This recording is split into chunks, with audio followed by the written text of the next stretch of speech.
Has the pandemic changed our lives, our nature, and our relationships with others? Self-confidence has not changed in us. Many thoughts were running through the mind of Susie, our neighbor.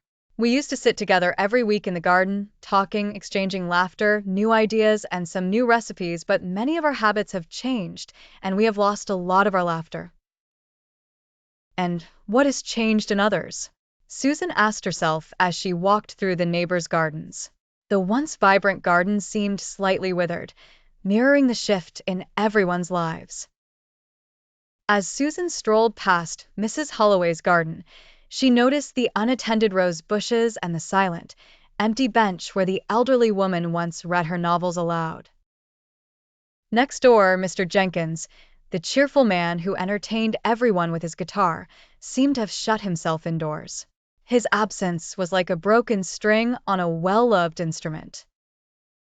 Susan sighed, remembering the community events everyone participated in, from bake sales to outdoor movie nights.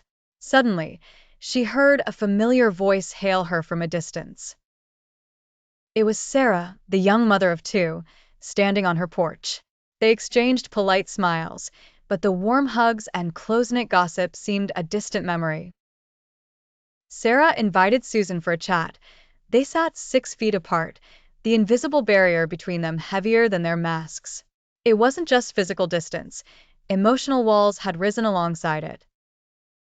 Sarah spoke of her challenges, homeschooling her kids and juggling remote work, while Susan shared her solitude and the fading connection with her own family far away.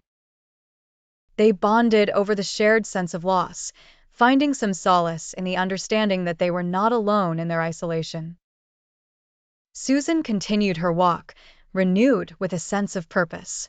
She realized that though habits had changed, the core of their humanity, empathy, connection, and mutual support, could still be ignited.